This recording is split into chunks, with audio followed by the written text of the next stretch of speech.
Students, welcome back to my channel. Last class में हमने एक नई यूनिट स्टार्ट करी थी विच इज रियल नंबर्स और उसका हमने फर्स्ट टॉपिक देखा था that is Euclid division lemma और फिर हमने उसके ऊपर दो क्वेश्चंस देखे थे। उसी क्लास को कंटिन्यू करते हुए हम यहाँ पे कुछ और क्वेश्चंस करते हैं सो दैट हमारा जो टॉपिक था यूक्लिड डिवीजन लेमा और स्ट्रॉन्ग हो जाए। ठीक है, सो आइए देखिए फर्स्ट क्वेश्चन क्या है। Prove that the square of any positive integer is of the form 3m or 3m plus 1 but not of the form 3m plus 2। देखिए यूक्लिड डिवीजन लेमा क्या था, a equals to B Q plus R और R पे एक condition थी greater than equal to 0 और less than b। ठीक है, तो a को एक इंटीजर होता था, b भी इंटीजर है, q भी इंटीजर है, r भी इंटीजर है। ठीक है ना, तो b को हम कैसे अज्यूम करते थे, ये हमको हिंट मिलता था क्वेश्चन से। ठीक है, तो यहाँ पे भी हमें सीधा सीधा हिंट मिल रहा है कि b को हम क्या अज्यूम करें 3।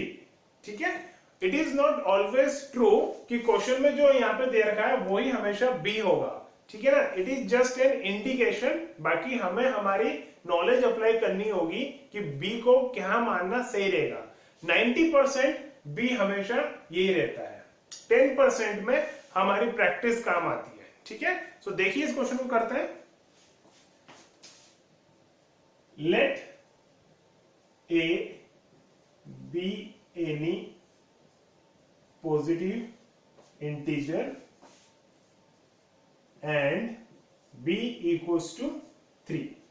Therefore, on applying EDL Euclid division lemma, I am writing in short। ठीक है ना, on applying Euclid division lemma, a equals to 3q plus r और r के ऊपर कंडीशन आ जाएगी greater than equal to 0 and less than 3। Since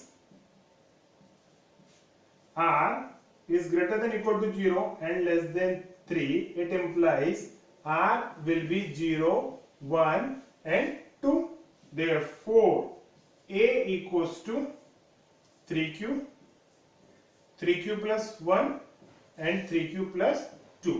ठीक है, ये तो वो बात हो गई जो क्वेश्चन इंटीजर की बात कर रहा था। ठीक है ना, मतलब square of any positive integer. तो अभी हमने क्या कर लिया, एक इंटीजर निकाल लिया। अब हम क्या करेंगे, इसके स्क्वायर की बात करेंगे। क्वेश्चन में हमें यही प्रूव करना है कि स्क्वायर इंटीजर का इस फॉर्म का और इस फॉर्म का होगा, इसके अलावा इस फॉर्म का नहीं होगा। ठीक है, तो ये तो हमने देख लिया है कि इंटीजर हमारे पास जो होगा वो या तो इस फॉर्म का होगा या इस फॉर्म का होगा या इस फॉर्म का होगा। अब हम इसका स्क्वायर करके देख लेते हैं। केस 1, ठीक है, that is a equals to 3q, तो स्क्वायर करें दैट इज 3q का square, it will be 9q square और it can be written as 3 into 3q square which is equals to 3m where m equals to 3q square। तो ये एक form आ गई। Case 2, when a equals to 3q plus 1, तो यहां पे 3q plus 1 का square करें तो ये क्या हो गया, a plus b का होल स्क्वायर, तो 3, सो ये हो गया 9q square plus 1 plus 6q। ठीक है, इन दोनों से फर्स्ट और लास्ट से हम क्या कॉमन ले सकते हैं, 3 कॉमन ले सकते हैं। ठीक है, तो पहले तो मैं ऐसा करता हूं, इनको रीअरेंज करके लिख लेता हूं। इन दोनों से 3 कॉमन ले लिया, इधर बचा 3q square plus 2q plus 1 और इसको मैं ऐसे लिख सकता हूं 3m plus 1 where m equals to 3q square plus 2q। ठीक है, तो एक फॉर्म ये आ गया हमारे पास। ठीक है, एक और फॉर्म देखते हैं। लास्ट केस एक और बच रहा है हमारे पास, case 3rd, when a equals to 3q plus 2, इसका स्क्वायर करना है हमें, 3q plus 2 का whole square, that will be 9q square plus 4 right, 2 का स्क्वायर, देन 2ab, 3 2 6, 6 2 12, 12 क्यूब। ठीक है, अब इन तीनों से तो आपस में कुछ कॉमन नहीं आ सकता, कॉमन आएगा तो इससे और इस फॉर्म से ही आएगा। ठीक है, तो इन दोनों को साथ में लिख लिया, 9 स्क्वायर प्लस 12 क्यूब। अच्छा एक चीज और देखिए, ये जो 4 है, इस 4 को मैं लिख सकता हूँ 3 प्लस 1, इस 4 को मैंने लिख लिया 3 प्लस 1। अब इन तीनों से कुछ कॉमन आ जाएगा, यस 3 कॉमन आ गया, तो ये बन जाएगा 3q square 4q plus 1 plus 1। ये 1 क्यों आया, क्योंकि ये 3 में से 3 कॉमन ले लिया था, तो यहाँ 1 बच गया, तो इसको अब हम क्या लिख सकते हैं 3m, इस पूरे को मैंने m लिख दिया, 3m plus 1 where m is equals to 3q square plus 4q plus 1। ठीक है, m की वैल्यू क्या हो गई 3q square plus 4q plus 1। तो देखिए यहाँ पे हमने a को एक इंटीजर माना था, b को 3 माना, ठीक है ना, तो हमारे पास 3 केसेस बन गए a के, a या तो 3q होगा या 3q प्लस 1 होगा या 3q प्लस 2 होगा। ठीक है, फिर क्वेश्चन ने बोला था स्क्वायर करना है उसका, फिर हमने एक एक करके उसका स्क्वायर किया, एक बार 3q का स्क्वायर किया, फिर 3q प्लस 1 का स्क्वायर किया, फिर 3q प्लस 2 का स्क्वायर किया। इन 3 के अलावा तो कोई और केस नहीं था, राइट, क्योंकि ये हमारे केसेस। ठीक है, फिर हमने स्क्वायर किया, तो इधर देखा 3m फॉर्म आई, इधर देखा 3m प्लस 1 फॉर्म आई, फिर हमने जो लास्ट केस ये रखा, इसको सोल्व किया, तो अगेन हमारे पास 3m प्लस 1 फॉर्म आई। तो हमारे पास 3m प्लस 2 फॉर्म तो आई नहीं है, सिर्फ हमारे पास क्या है 3m या 3m plus 1। So we can say that square of any integer is of the form 3m और 3m प्लस 1। जैसे आप चाहें तो जैसे स्क्वायर ऑफ इंटीजर, जैसे मैं मान लेता हूँ लेट से 2 का स्क्वायर क्या होता है 4 होता है। ठीक है, ये यहाँ पे 4 होता है, इस 4 को हम क्या लिख सकते हैं 3 इंटू 1 प्लस 1, तो ये कौन सी फॉर्म होगी 3m प्लस 1 फॉर्म होगी, राइट। हरी बात समझे। तो उसी तरह से आप कोई भी स्क्वायर, जैसे 9 को देख लो आप, या 16 को देख लो, या 25 का देख लीजिए, या तो वो 3m फॉर्म होगी या 3m प्लस 1। जैसे 9 है, 9 क्या हो जाएगा 3 इंटू 3, ये कौन सी फॉर्म हो गई 3m फॉर्म होगी, राइट। तो square of any integer will always be of the form 3m और 3m प्लस 1। और ऐसा नहीं है कि ये दो फॉर्म आते से हमें तीसरी फॉर्म की बात नहीं करनी, हमें तीसरी फॉर्म भी चेक करनी पड़ेगी। कहने का मतलब हमारे जो 3 केसेस बन रहे थे, तीनों केस आपको चेक करने पड़ेंगे कि कहीं ऐसी फॉर्म तो नहीं बन रही। तो हमने तीनों जगह चेक करके देख लिया 3m प्लस 2 फॉर्म नहीं बन रही थी। And at the end we will write the square of any positive integer will be of the form 3m और 3m plus 1 but not of the form 3m plus 2। ठीक है ना, देखते हैं next question. Prove that n square minus n is divisible by 2 for every positive integer n। ठीक है, अभी हमें यहाँ पे क्या प्रूव करना है, ये जो एक्सप्रेशन है is always divisible by 2। ठीक है, तो हमें यहाँ पे फिर वापस से हिंट मिल रहा है कि हम यहाँ पे b को क्या माने 2 माने, राइट। डिविजिबल बाय 2 मतलब 2 एक फैक्टर आना चाहिए, मतलब 2n 2x 2y, मतलब इधर कुछ भी आए, ठीक है ना, आगे क्या निकल के आना चाहिए 2 एक फैक्टर निकल के आना चाहिए। Then we can say that particular expression is divisible by 2। ठीक है, तो देखिए इसको, अब यहाँ पे क्वेश्चन है हमको n बोला है कि ये एक पॉजिटिव इंटीजर है। तो जैसे कि अभी तक हम क्वेश्चन में मान रहे थे let a be a positive integer, तो a अभी हमें मानने की जरूरत नहीं है, यहाँ पे a की जगह क्वेश्चन नहीं दे दिया है कि वो कौन है n। ठीक है ना, तो देखिए given n is a positive integer and let b equals to 2, therefore by applying EDL Euclid division lemma n equals to 2q plus r where r is greater than equal to 0 and less than 2। तो यहाँ पे n की possible values क्या क्या हो जाएगी, r क्या हो जाएगा 0 होगा और एक 1 होगा। तो एक बार हमने क्या डाला 0 डाला, तो n की वैल्यू 2q आ गई, और एक बार n की वैल्यू आ गई 2q प्लस 1। हमने वो एक स्टेप स्किप कर दी, जरूरी नहीं है आप उसको लिखें ही सही, ये अंडरस्टूड है। r के ऊपर क्या कंडीशन है, r एक इंटीजर है, ठीक है ना, तो r सिर्फ दो ही वैल्यू ले पाएगा यहाँ पे, 0 और 1 की। तो 0 और 1 यहाँ डाल के देखा, 0 डाला तो 2q और 1 डाला तो 2q प्लस 1, ठीक है। नाउ केस 1, दो केस बनेंगे अब यहाँ पे, n की वैल्यू 2q है और 2q प्लस 1 है। Case 1, when n equals to 2q, तो n स्क्वायर माइनस 1, ये हमारे पास एक्सप्रेशन है। n की वैल्यू डाली 2q, इसका स्क्वायर माइनस 2q, 2q का square 4q square minus 2q, इन दोनों से क्या कॉमन आ जाएगा, 2 कॉमन आ जाएगा, तो ये हो गया 2q स्क्वायर माइनस q, इसको मैं लिख सकता हूं 2x, ठीक है ना, where x equals to 2q square minus q। So यहाँ पे एक फैक्टर क्या आ गया, 2 एक बाहर आ गया एक factor, so we can say n square minus n is divisible by 2। Next case solve करते हैं,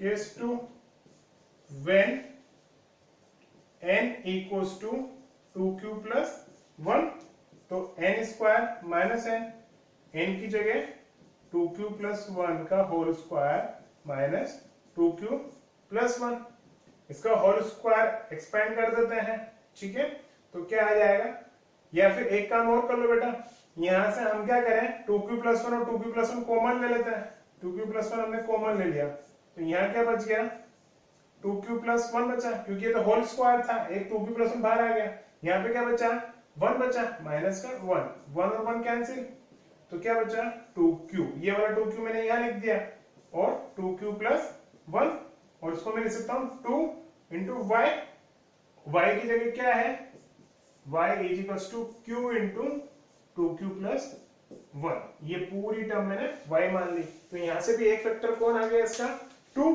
सो we can say n square minus n is divisible by 2। So हमारे पास ये दो ही केस थे, दोनों केस के लिए हमने चेक कर लिया कि n स्क्वायर माइनस n जो हमें ये गिवन एक्सप्रेशन है, ये जो गिवन एक्सप्रेशन है ये हमेशा क्या है, डिविजिबल बाय 2 है, ठीक है, दिस क्लियर। नेक्स्ट क्वेश्चन देखते हैं, show that n square minus 1 is divisible by 8 if n is an odd positive integer, ठीक है, हमें यहाँ पे n क्या दे रखा है, एक odd positive integer है, ठीक है। अब यहाँ पे एक और इंफॉर्मेशन है कि हमें क्या बताना है कि n square minus 1 is divisible by 8, ठीक है। तो जैसा कि मैंने आपको बताया कि 90% तो हमें क्या मिल जाएगा, b की वैल्यू क्वेश्चन से मिल जाएगी डायरेक्टली, ठीक है ना, और 10% में हमें हमारी नॉलेज अप्लाई करनी पड़ेगी। देखिए यहाँ पे भी हम b को 8 मान सकते हैं, बट जैसे ही हम b को 8 मानेंगे हमारे 8 केसेस बनेंगे। हम ये प्रीवियस क्वेश्चंस में आपने नोटिस किया होगा, जो भी वैल्यू हम b की मानते हैं उतने ही हमारे केसेस बनते हैं, ठीक है। तो यहाँ पे अगर b को 8 माना तो हमारे केसेस कितने बन जाएंगे, 8, तो क्वेश्चन थोड़ा सा लेंथी हो जाएगा, ठीक है ना। तो ऐसा जरूरी नहीं है कि b को आप हमेशा 8 ही माने या जो क्वेश्चन में दे रखा है वो ही माने, तो थोड़ा सा हमारी नॉलेज भी अप्लाई कर सकते हैं। यहाँ पे अगर मैं b को 2 मानू, ठीक है ना, तो देखते हैं क्या होता है। अगर b को मैं 2 माना और क्वेश्चन ने क्या बोला है, n क्या है, ओड इंटीजर, तो n किस फॉर्म का होगा, 2q प्लस 1, राइट। जो ओड इंटीजर होते हैं वो किस फॉर्म के होते हैं, 2q प्लस 1 फॉर्म के, अगर b को 2 मानेंगे तो, ठीक है।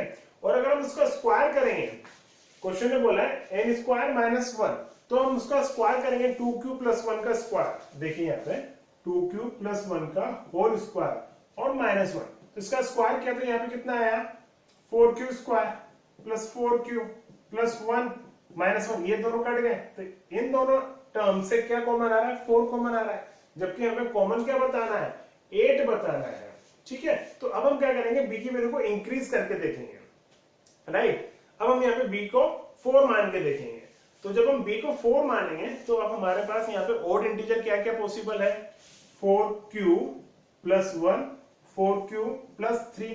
लास्ट क्लास में हमने क्वेश्चन किया था, अगर कोई इंटीजर पॉजिटिव इंटीजर अगर ओड है तो वो किस फॉर्म का होता है, 4q प्लस 1 और 4q प्लस 3 फॉर्म का होता है। ये लास्ट क्लास में हमने करके देखा था, राइट। आप चाहें तो लास्ट क्लास का वीडियो एक बार रिवाइज करके देख लीजिएगा, ठीक है। तो अगर हम इसका स्क्वायर करते हैं, ठीक है, जैसे यहाँ पे क्वेश्चन में बोला n square minus 1, 4q plus 1 का स्क्वायर करते हैं तो 4q का स्क्वायर क्या हो जाएगा 16q स्क्वायर, राइट। तो वहां से 8 कॉमन निकलने की पॉसिबिलिटी है, ठीक है ना। यहाँ तो कोई पॉसिबिलिटी नहीं आ रही और हमें कोई नंबर बताना है कि वो 8 से डिविजिबल है, तो 8 एज ए फैक्टर हमें वहां दिखाना पड़ेगा। अगर हमें बताना है कि ये कोई नंबर 3 से डिविजिबल है तो हमें 3 उसका फैक्टर दिखाना पड़ेगा, ठीक है। तो यहाँ पे 8 की बात चल रही है तो यहाँ से तो 8 निकल के नहीं आएगा बाहर, बट जब यहाँ पे इसका स्क्वायर करेंगे और 16q स्क्वायर बनेगा तो वहां से 8 निकलने की पॉसिबिलिटी है। होगा या नहीं होगा वो हम देख लेंगे, अगर नहीं होगा तो फिर हम b की वैल्यू कुछ और चेंज करके देख लेंगे, राइट। तो let's start with taking b is equals to 4, ठीक है।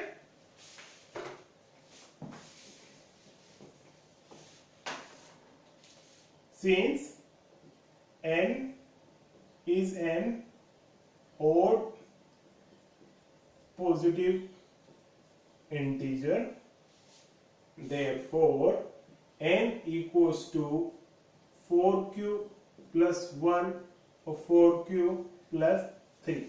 देखिए जो लास्ट क्लास में मैं क्वेश्चन किया था 4q plus 1 और 4q plus 3 वाला, आप चाहे तो वो सारे स्टेप्स यहाँ कर सकते हैं, मैंने यहाँ पे नहीं करी, कोई जरूरी भी नहीं है, क्योंकि क्वेश्चन हमारा ये नहीं था कि प्रूव करिए कि ऑड इंटीजर इस फॉर्म का होता है, ये नहीं था, ठीक है ना। अगर ये होता है कि ऑड इंटीजर इस फॉर्म का होता है तो मेरे को b की वैल्यू 4 मान के सारे केसेस यहाँ पे करने होते हैं, ठीक है।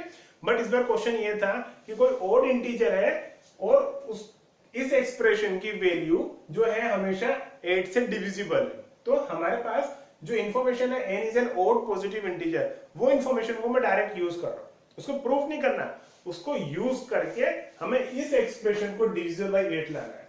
तो मैं इस चीज को, इस रिजल्ट को डायरेक्ट यूज करूंगा, ठीक है ना। तो अब हमारे पास क्या बन जाएंगे, दो केस बन जाएंगे। सो केस 1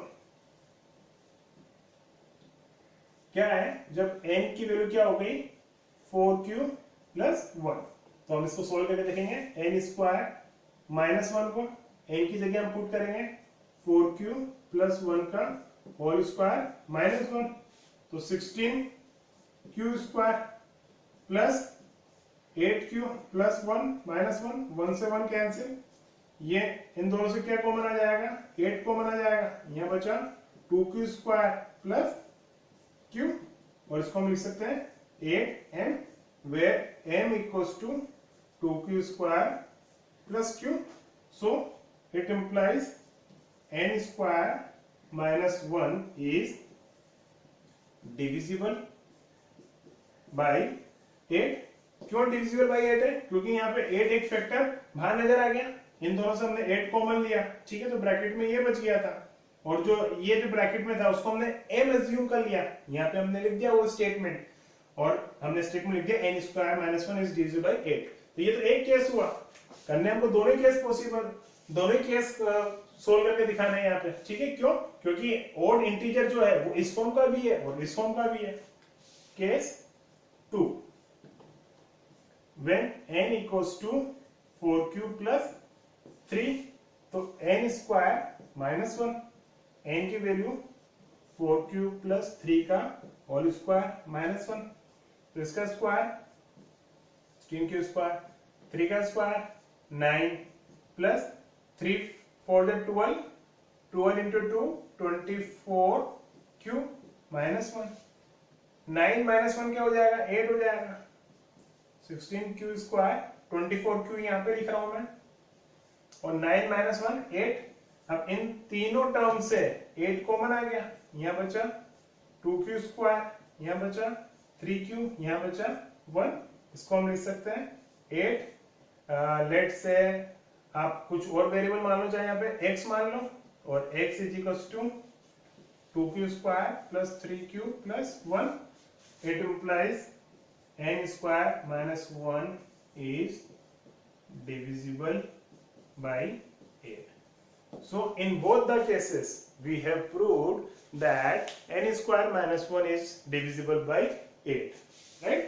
जितने केसेस बनेंगे उतने केसेस हमको सोल्व करने पड़ेंगे। अब यहाँ पर अगर b की जगह 8 लेते हैं तो हमारे पास 8 केसेस होते हैं, फिर उन 8 केसेस में से हम फिल्टर करते हैं ओड वाले केस, ठीक है ना। तो हमारे पास 4 केस रह जाते हैं, ठीक है।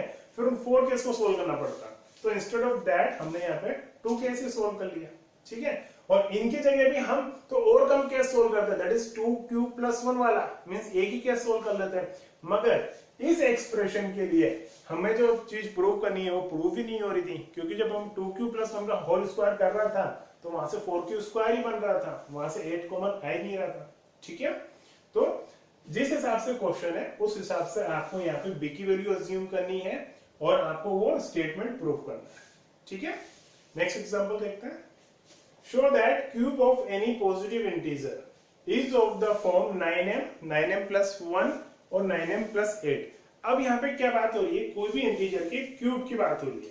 तो हमें प्रूफ करना है कि कोई भी इंटीजर के क्यूब की जो फॉर्म होगी या तो 9m फॉर्म की होगी या 9m + 1 या 9m + 8, ठीक है। जैसा कि मैंने आपको बताया था कि यहाँ पे जो b की वैल्यू माननी है वो हमें क्वेश्चन से हेल्प मिल जाती है। तो अगर यहाँ पे हम देखें क्वेश्चन को तो b की वैल्यू यहाँ पे जो डायरेक्ट हमें नजर आ रही है वो है 9।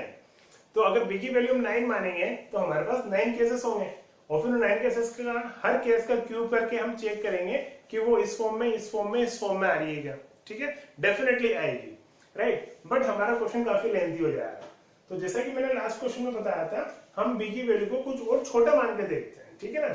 जैसे मैंने b की वैल्यू 2 तो मानूंगा नहीं, क्योंकि 2 का क्यूब क्या होगा 8, राइट। तो 8 से तो ये 9m या 9m + 1 9m + 8 फॉर्म बनेगी नहीं, राइट। लेट्स से b की वैल्यू मैंने 3 मानी और 3 का क्यूब क्या होता है 27, और 27 में से हम एक 9 कॉमन निकाल सकते हैं, ठीक है। तो हमें यहां से आइडिया लग गया है कि हमें b की वैल्यू क्या माननी है, 3 माननी है, ठीक है। अगर 3 से काम नहीं होगा तो फिर हम और बढ़ा लेंगे, ठीक है ना। और 9 तो है ही सही, ठीक है। सो b की वैल्यू 3 मान के देखते हैं। लेट a be a integer which is positive integer, right, and b equals to 3. Therefore on applying EDL we have a equals to 3q + r, और r की कंडीशन ये बहुत इंपॉर्टेंट कंडीशन है, ये कंडीशन नहीं लिखेंगे तो हमारे केसेस नहीं बनेंगे और क्वेश्चन नहीं होगा। It implies a equals to 3q + 1 और 3q + 2, ये 3 केस बनेंगे, ठीक है। अब हम क्या करेंगे, इन तीनों केसेस को सोल्व करके देखेंगे कि वो इस फॉर्म में इस फॉर्म में और इस फॉर्म में आ रहे हैं, ठीक है। तो let's start the first case, case 1, that is when a equals to 3q। तो क्वेश्चन ने क्या बोला है, क्यूब ऑफ पॉजिटिव इंटीजर। तो पॉजिटिव इंटीजर यहाँ पे क्या है a, अब इसका क्यूब करें तो अब a की जगह हमने क्या माना 3q, तो 3q का cube that will be 27 cube और 27 क्यूब में से अपन एक 9 कॉमन निकाल लेते हैं, तो 9 3q³ ये हो गया 9m, where m equals to 3q³। तो ये फर्स्ट फॉर्म आ गई 9m, ठीक है। नेक्स्ट केस देखते हैं, case 2, when a equals to 3q + 1, ठीक है। अब इसका क्यूब करते हैं क्वेश्चन के हिसाब से। सो a + b का होल क्यूब, a³ इसका क्यूब करते हैं plus b³ plus 3a² that is 9q² into b plus 3ab², 1 का स्क्वायर 1, ठीक है। तो ये हो गया 27q³ + 1, ये कितना हो जाएगा अगेन 27q² और ये कितना हो जाएगा 9q, ठीक है। तो ये q वाली टर्म्स को मैं एक साथ लिख रहा हूं आगे, 27q³ 27q² और 9q और ये लास्ट में बचा 1। क्या ये फर्स्ट 3 टर्म से हम 9 कॉमन ले सकते हैं? यस, इनसे 9 कॉमन ले लिया तो ये हो गया 3q³, ये हो गया 3q² और ये सिंपली q और ये ब्रैकेट के बाद 1, और इसको हम लिख सकते हैं 9m + 1 where m equals to 3q cube 3q square plus q। तो ये हमारे पास थर्ड फॉर्म आ गई, सॉरी सेकेंड फॉर्म आ गई 9m plus 1। ठीक है, केस थर्ड सोल्व करते हैं।